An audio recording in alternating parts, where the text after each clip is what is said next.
college football is going to look so much different in 2024.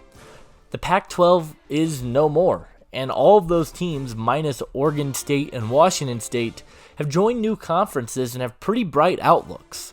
The transfer portal has completely changed the outlook of some of these major schools, and teams that maybe underperformed the past few seasons are a big transfer or two away from being right in the thick of things in their conference title races.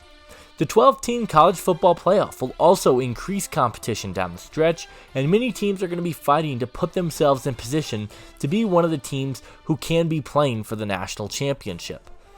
The ACC has been viewed as a weaker conference over the last decade or so, and a conference with only two legit contenders.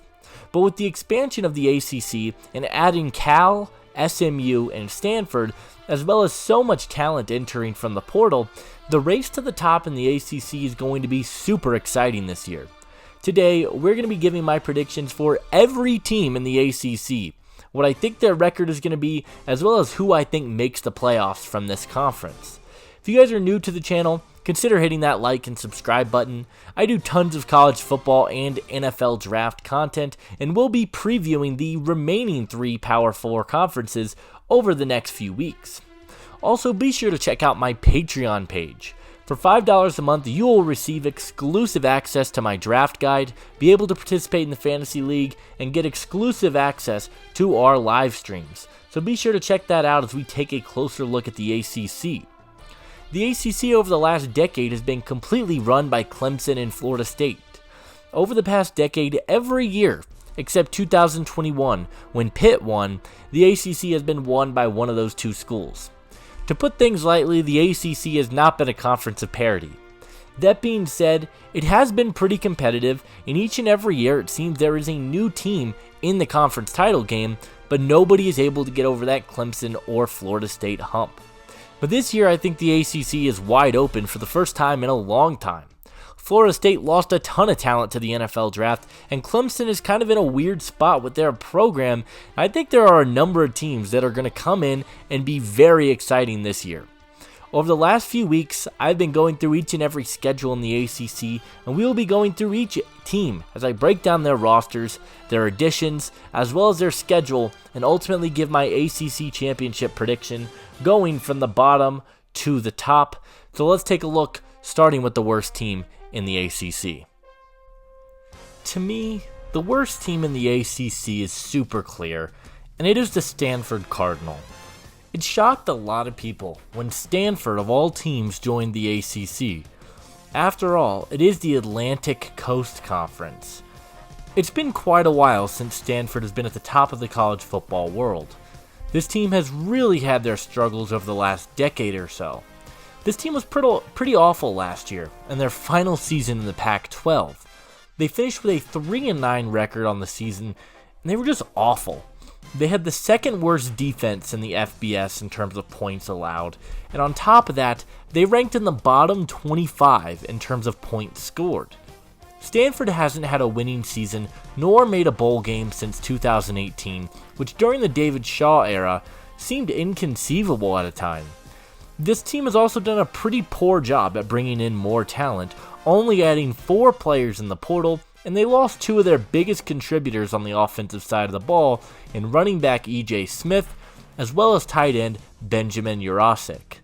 They ranked 49th in the country in terms of recruiting, which wasn't terrible, and 4-star quarterback Elijah Brown may actually get some snaps for the Cardinal this year. Overall, this team does not have much going for them. Edge rusher David Bailey is a guy who was highly recruited, but it doesn't feel he has reached his full potential yet. Hopefully he's in for a major season for Stanford this year, as well as wide receiver Alec Iomanor. Iomanor, I think, is this team's best player by a mile. He was fantastic last season. He's got a large catch radius, great hands, and surprisingly he's great after the catch. He's what makes this offense go. But if he struggles this season, Stanford could be one of the worst teams again in all of the FBS. Overall, I think their schedule is a bit harder than it was last season. They don't have any Hawaiis, they don't have Washington State, they don't have Colorado on the schedule this year, which were really their most notable wins. I see this team going 1-11 on the season, with their only win coming week 2 against Cal Poly. Their out-of-conference schedule being Notre Dame, TCU, Cal Poly, and San Jose State does not bode well for the Cardinal, and I think they're going to be pretty easily the worst team in the ACC in 2024. The Virginia Cavaliers historically are not a football school. They never really have been, and I don't think that changes this year. This is a team that is coming off another bad season, finishing with a 3-9 record, which put them at the second to worst spot in the ACC last year. This team didn't really lose much, but they also didn't add much to this roster either. Former Notre Dame wide receiver Chris Tyree was probably the most notable pickup in the portal, a guy who has some electric burners on him. He could be a major focal point for the Virginia offense entering the year. The offensive line last year was one of the worst in all of college football, and they made a few moves up front to try and shore things up. I wish I had more to add about this team, but they just aren't a team that I think is going to make any noise this year in this conference. I think that the additions on the O-line should hopefully help this run game, which was bottom 25 in the FBS. I think defensively, however, this team should be solid yet again, particularly in the secondary. Jonas Sanker is the highest graded returning player from Virginia, and I think he is going to continue to be a major focal point for this roster moving forward. He's one of my favorite safeties in the country, and I think he's going to be in for a big year. Anthony Calandra is the projected Week 1 starting quarterback, and he showed some moments last year for this team, but he has to do a better job of protecting the football. Overall, I expect Virginia to be fine. I don't think they're a threat in the ACC, but I do think they could be in some tight games. I ultimately believe the Cavaliers finished with a 3-9 record, exactly where they were last year, but I believe they beat Wake Forest and finished with at least one win in conference, and hopefully this team can continue to find answers moving forward. Wake Forest was the worst team in the ACC last year, and to be honest, I don't think they did too much to improve their record. After losing Sam Hartman and A.T. Perry, we knew things would be tough for the Demon Deacons, but their offense was just sad last year. They were the 19th worst passing game in the country, according to PFF, and this team really didn't have any quarterback stability whatsoever. Surprisingly, this team still graded out pretty well altogether, and there were some solid players last year for them. However, they lost some major pieces on this team, both to the NFL draft and to the portal. Malik Mustafa and Kalen Carson entered the NFL draft. Michael Juergens, who was the highest graded offensive player on the team, he was drafted in the 7th round. And then Jamal Banks, who really shined last year in the wide receiver 1 role, he transferred to Nebraska. Running back Justice Ellison transferred to Indiana, and this is a team that has a good offensive line every year, and they've got a new quarterback to protect. Hank Bachmeier can hopefully be the solution for this team. A quarterback who's played for both Boise State and spent last year at Louisiana Tech, but he really hasn't shown too much in his collegiate career to warrant much excitement for Wake Forest fans. However, I am a huge fan of edge rusher Jasheen Davis, who decided to come back to school for another year, and I think that's a great decision. The defensive front for Wake Forest should be pretty solid all around, but losing major secondary pieces as well as not replacing much production on the offensive line could really hurt Wake Forest this year. Truthfully, I think they finished 3rd in the conference strictly because of this defense, and they have some very winnable games on the schedule. North Carolina A&T, UConn, Louisiana, Stanford. I think this team has a max of 4 wins, but even those, I don't feel super confident about the Louisiana or the Stanford games. There's too many questions surrounding the skill positions, and after a pretty weak transfer class, I really struggle to find the playmakers on this offense and how this team is going to really put up a lot of points in 2024. The Pitt Panthers are in a very similar spot as Wake Forest for me, a team that I don't expect much from, but as a whole, I feel a little bit better about Pitt than I did the teams we just talked about. The Panthers finished with a 3-9 record in 2023 and were a team that really had zero momentum entering the season. They were the 2nd worst run blocking team in all of college football and didn't get much production from their wide receivers other than Bub Means. Phil Jurkovec was disappointing for them last year, and this team had quite a few questions entering last season. However, entering this year, while I do have a lot of questions about them, I have less than some of the other teams simply because I trust the skill positions a little bit more. Tight end Gavin Bartholomew is back for another year, and he's been a very nice part of the offense over the last few seasons. And Kanata Mumfield is also expected to have a bigger role in this offense moving forward, with Bub Means headed to the NFL. The big move for Pitt, and really the difference maker for this team, is bringing in quarterback Eli Holston. A player who had transferred from Alabama to Pitt this offseason is expected to be the starter entering the year, and Pitt hopes he can be the quarterback to help get them back to where they need to be. But similarly to Wake Forest, there's so many questions surrounding this team. The defense has a ton of holes, the offense is average at best, and while I expect the O-line to be decent again, I don't believe that this is a team that's going to be making a major jump in the 2024 season, and once again, I see 4-8 on the horizon for Pitt. Boston College is a really hard team to make out what they're going to be this year. This team finished 7-6 last season. They were actually a bit more competitive than many people thought they were going to be. I think the moment that woke a lot of people up about this team was when they went toe-to-toe with Florida State, and they showed some stuff. But the offseason didn't fully go as expected for the Eagles when head coach Jeff Hafley left Boston College to go become the new Green Bay Packers defensive coordinator.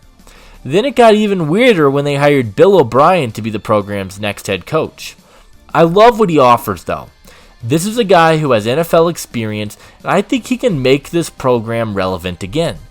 We often pay attention to his failures as the Texans head coach, but I think a lot of the reasons he got fired were because he wasn't a great general manager, but he did a good job with those Texans team, and he's been back at Alabama as the offensive coordinator, and he's seen some success. It definitely helps when you already have your quarterback in place, and he's going into a pretty good situation. Thomas Castellanos is one of the most fun quarterbacks in all of college football with his dual threat abilities, and he has some explosive speed in the open field. Using him on design quarterback runs was a big part of what they did last year, and I expect to be more of the same this year with Boston College. The problem with Castellanos, he is very limited as a passer. His running ability is fantastic, but he has to improve as a passer if Boston College has any chance to play spoiler this year. But maybe he can. This team did bring in Jerron Bradley from Texas Tech, who is a big-time wide receiver who could be a game changer for them if he breaks out the way a lot of people think he can. Trayshawn Ward and Kamari Morales should also be nice additions to this offense.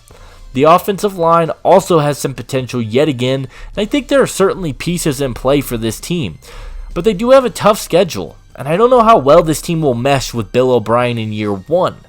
I have the Eagles with a 5-7 record on the year, and I think they can definitely be competitive, but with a tough out-of-conference schedule, I think there could be some struggles, and they will finish just under 500 in the first year in this new era. Georgia Tech has been deemed by many in the college football world to be one of the bigger sleeper teams in the college football season, and I honestly struggle to see the vision with the Yellow Jackets. This was a team that went 7-6 last year after beating UCF in a bowl game, and they were pretty competitive all season long. The big addition for this team last year was adding quarterback Haynes King, who really burst onto the scene and had a very nice year for the Yellow Jackets. While he did play the quarterback position really well, I think the most valuable part of his game to this team was his ability to make things happen with his legs. The Yellow Jackets were one of the best teams on the ground in 2023, and they are returning star running back Jamal Haynes right back into the mix. While they didn't lose much, they also didn't gain much. They have a pretty solid offensive line that graded out incredibly well in coverage last year, and on paper, this is a team that has some real upside in the ACC. My issue with them has nothing to do with their roster, and more to do with the brutal schedule they have upcoming this year. They start off easy, but they have Miami, Georgia, Notre Dame, Florida State, and Louisville on the schedule, and I don't think they're going to win any of those games. On top of that, that's not including matchups against both NC State and Virginia Tech, who I'm really high on, as you'll see later in the video. The Yellow Jackets have players, and I really think that's going to be a huge part. This is going to be a scrappy team. They're going to play hard. They're going to block hard. And they're going to be in a lot of close games. But with this brutal schedule, I think they could really struggle. I think they're going to be a little bit worse than they were last year. I have them finishing with a 5-7 record. To put it lightly, Duke had a brutal offseason in 2024. It started off when head coach Matt Elko took the Texas A&M job, and then they started to see a bunch of players start entering the transfer portal. Defensive tackle Aeneas Peebles is gone. Quarterback Riley Leonard is gone. Running back Jordan Waters is gone. Hedge rusher RJ Oben is gone. They lost quite a bit of talent to the NFL as well, losing Dwayne Carter, Graham Barton, and Jacob Monk, who are all key starters for this Duke team. This is a Duke's team that their roster was just decimated by the portal in the NFL draft. They hired former Penn State defensive coordinator Manny Diaz, and that was a move that I'm a pretty big fan of. Penn State's always had a really good defensive scheme, and Diaz has really done a good job with the personnel. I think he's going to bring a lot of that over to Duke and continue that tough mentality. On top of that move, they made one of the most interesting portal acquisitions when they brought in former Texas quarterback Malik Murphy, a player who has ridiculous arm strength. He's expected to be the starter for the Blue Devils, and he's a very raw player who's got the upside to be a superstar if he develops the right way. They made a few moves in the portal.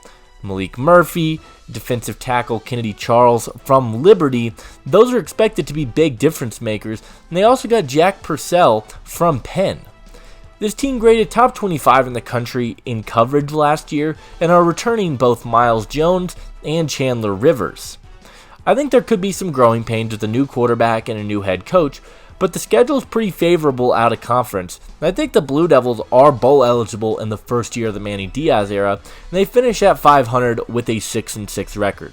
I like some of the returning pieces, and I trust that Manny Diaz is going to coach this defense well, and they're going to have a good defensive unit this upcoming year. Syracuse is one of my favorite potential sleepers in college football this year. This is a team that went 6-6 before getting shut out in a bowl game. But this is not only a team that I think made necessary adjustments, but for the most part they're running things back this year and are getting much needed reinforcements. One of my favorite players coming into the college season last year was Aronde Gadsden, an absolute freak athlete who could play at both the wide receiver and tight end position. He got injured early on in the season and missed the entire year, but he's back for the Orange, and I think that is a huge addition as they've now got a real weapon in that offense again. But what excites me most about this team is the upside of the quarterback. Kyle McCord transferred over from Ohio State, and while there were some serious struggles there, you kind of wonder how much of it was based off of environment. He had moments for the Buckeyes last year where you saw some serious potential, but when you have national championships hopes, and you were supposed to be the heir apparent to CJ Stroud, Justin Fields, Dwayne Haskins, and JT Barrett, the ceiling's a bit high. There's a lot of pressure on you to perform, and I think now he's in a situation where he's not going to have as much pressure on him, and I think he could really shine in this offense. Garrett Shrader has looked good for the Orange over the last few years, and I think McCord is a far superior talent than that. They didn't lose a ton, and defensively I love what this team can be. They were 31st in the FBS last year in terms of coverage, and they made some nice cornerback acquisitions in the portal, as well as improved off the edge by adding former Texas A&M edge rusher Infidel Diggs, a player who did get buried a bit on a loaded Texas A&M defensive line, but has some real upside to make some noise in the ACC. Marlowe Wax is also back, and he was the commander of this defense last year and has been so crucial to this defense's success over the last couple of years. This team graded out as an 85.1 last year, which is fantastic, but they needed some more from their offense. Adding McCord and Gadsden back are two huge moves, but I think Justice Ross Simmons from Colorado State can also be a very interesting wide receiver for this squad. There is some potential here, and I think they could surprise a lot of people as well. Nobody's talking about Syracuse, and I think they made some really solid moves that could make them a super competitive team this year. Do I think they're great? Probably not. I have them finishing with a 6-6 record yet again, but I wouldn't be surprised if this team has 8 or 9 wins in the slightest. The offense made some major improvements, the defense added pieces, and I think the Orange are going to be a fun one to watch in 2024. North Carolina every year is pretty competitive in the ACC. Yes, they lost Drake May to the NFL. Yes, they lost Tez Walker. But I still think this is a talented roster who has some key returning pieces. This is a Tar Heels team that I fully expect to run the football a ton. Running back Omarion Hampton was statistically one of the most effective backs in the country last year, and I expect him to have a major load this year and be the main focal point of this offense. And when he's running behind this offensive line and Willie Lampkin, he should be in pretty good shape. This is an offense that has pieces that I like. They brought in quarterback Mac Johnson pretty early on in the portal, and hopefully he can provide a little bit of stability. He hasn't been able to really find his own at the college level, but he's got a great arm and he's got good size to him.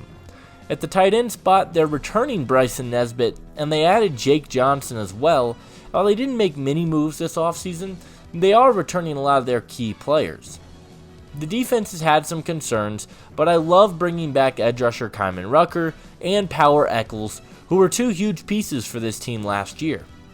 In coverage, I think the Tar Heels could really struggle, but I trust this coaching staff and I trust Omarion Hampton in this run game to really get things done. Mack Brown always seems to have this team in the mix, and I think they have a favorable enough schedule where I do believe they can finish around 500 with a lot of the same roster. I think the Tar Heels finished 7-5 on the year. They have the pieces on both sides of the ball, and I expect Omarion Hampton to put up close to 1,700 yards on the ground and lead the ACC in touchdowns. And I think they're going to be bowl eligible yet again. One of the most interesting teams in the country to me are the Cal Golden Bears. I think this is a really good football team, and I absolutely love the pieces they have in place, and they're a new addition to the ACC in 2024. Last year in the Pac-12, they finished with a 6-7 record on the year, but went toe-to-toe with some of the top teams in the country and still made a bowl game. Jaden Ott is an elite running back. If you aren't familiar with him yet, now is the time to get familiar with him. He was fantastic for Cal last year, and I expect another monster year from him. They also have one of the most underrated transfer portal classes in my opinion, bringing in quarterback Chandler Rogers from North Texas, wide receiver Tobias Merriweather from Notre Dame, and they added depth all along the offensive and defensive lines, and their schedule is a lot easier than it was last year. They did lose star wide receiver Jeremiah Hunter, which I think could sting a little bit, but as a whole, I am a big fan of this roster. They got stronger as the year went on, they didn't really lose any talent, and offensively, I think they can have a very balanced attack, mixing in the run and the pass. They also maybe have the easiest schedule in the entire conference, and I think that is going to go a long way for this team. Maybe I am a bit bullish on this team, but I think they're an 8-4 team. If I was a betting man, I would smash the over for the Golden Bears going into the year. I think they're good. I think they have an easy schedule. I think they've got a talented run game. I think they're going to see some success in their first year in the ACC. This is going to shock a lot of people to see them this low, but I do not understand the Clemson hype. I think so many people are so caught up in the past Clemson teams that they fail to recognize the shortcomings of the last few seasons, as well as Dabo's failure to adjust as the head coach. This has been an ongoing discussion that if I wanted to, I could do a full video on this. But since Trevor Lawrence was drafted in 2021, Clemson has been in some really tough spots. They always finish with good records, but not good enough. And last year was very indicative of that.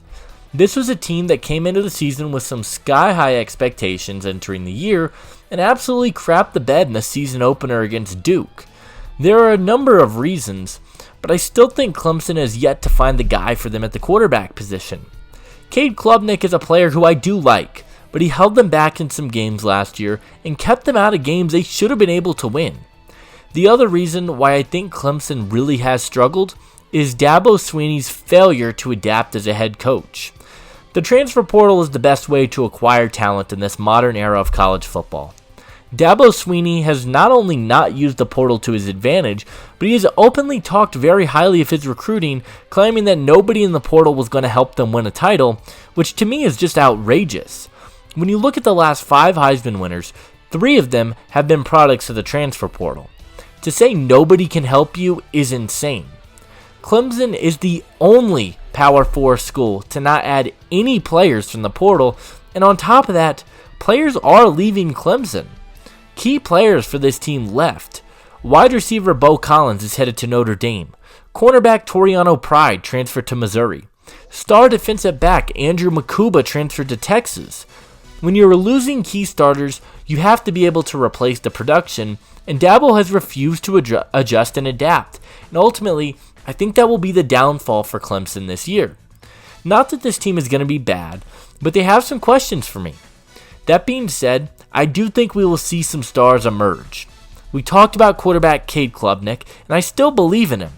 Wide receiver Antonio Williams was banged up a bit last year, but I loved the flashes he showed as a true freshman and think he could be in for a big year.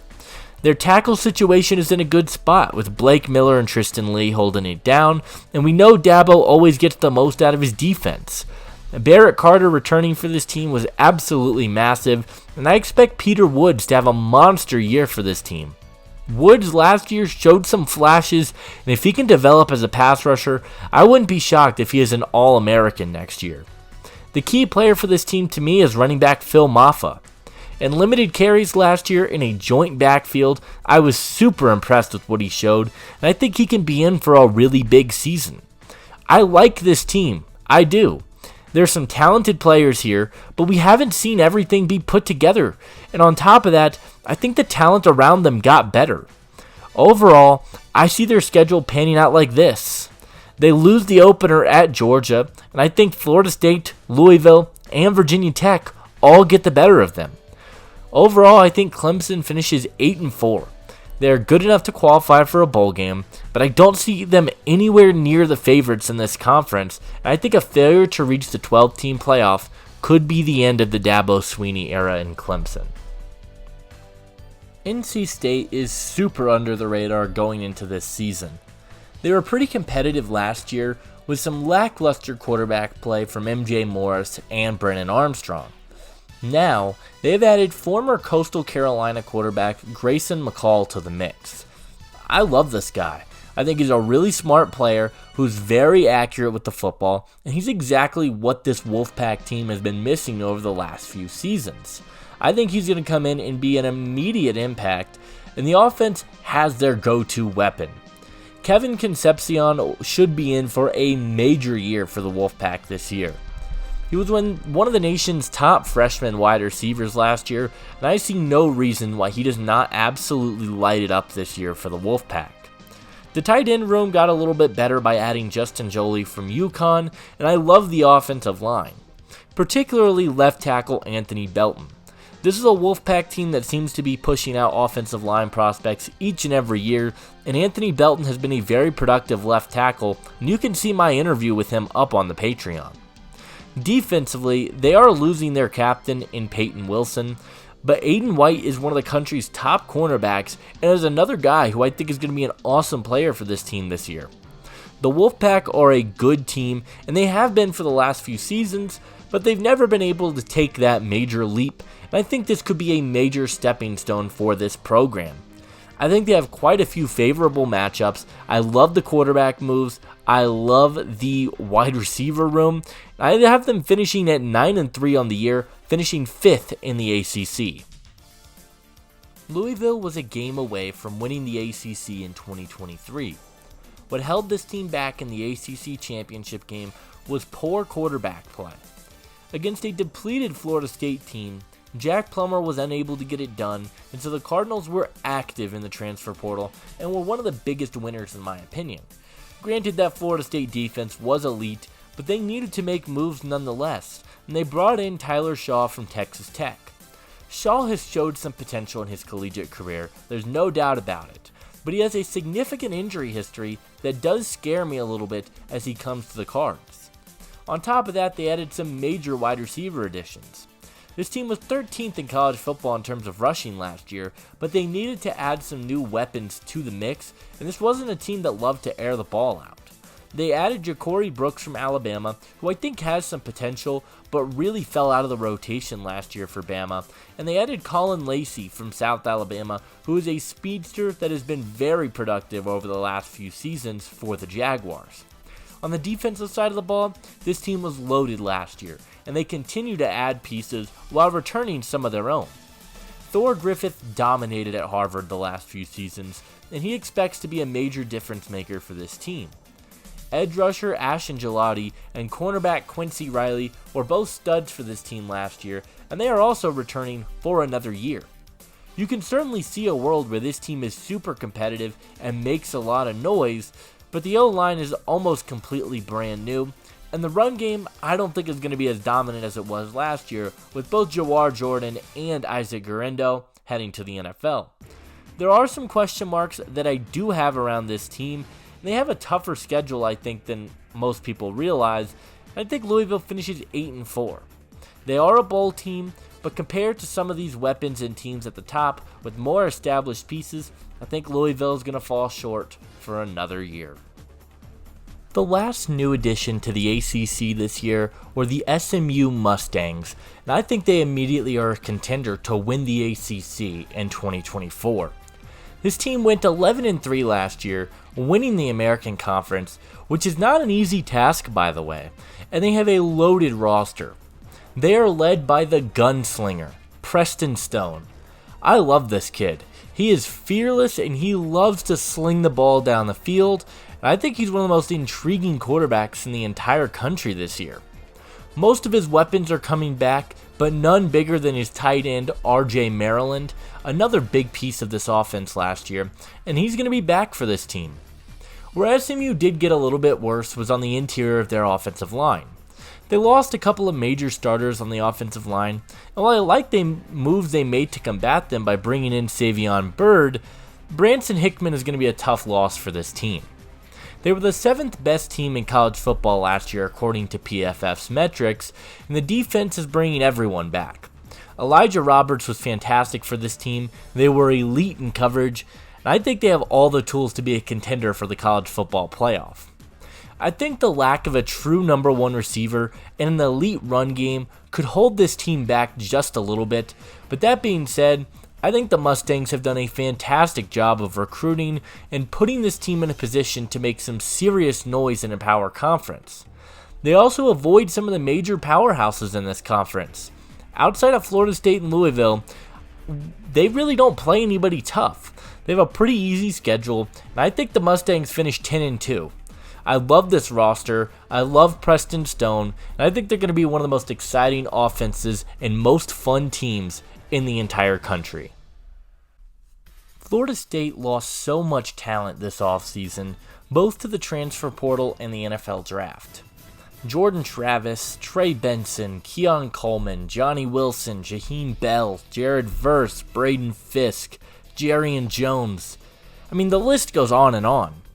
This team did get snubbed from the college football playoff last year, and when you look at that roster, it's going to be one of the biggest what-ifs in college football history, and I think it's going to be very hard for them to get back simply because of the talent they lost.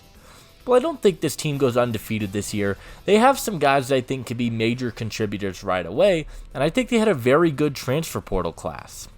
After Nick Saban retired, it seemed that a number of Alabama players decided to transfer to Florida State, and we saw them make quite a few moves. Roydell Williams was an awesome dual-threat running back at Alabama, and he's expected to take those Trey Benson snaps and be part of a dual backfield yet again with Lawrence Toafili. Malik Benson, Richie Leonard IV, Devontae Brown are all interesting names, but my favorite move this team made was adding edge rusher Marvin Jones Jr. from Georgia. An absolute beast to pair alongside Patrick Payton, who's already an established stud, could terrorize ACC quarterbacks in 2024. The big wild card for this team is DJ Uiagalelei, who's returning to the ACC after transferring from Clemson a few years ago. After a couple decent years at Oregon State, he's looking to try and take the Seminoles back to the playoffs, and what DJ does well, he does really well, but his accuracy has got to get better. He completed 55% of his passes last year, which is not ideal for any quarterback, but especially one that has college football playoff hopes. One thing I will say about this team, I think they're returning more talent than we give them credit for. Fintrell Cypress, Robert Scott, Azare Thomas, Joshua Farmer. This team has some really interesting returning guys, and I think they're going to be really good again.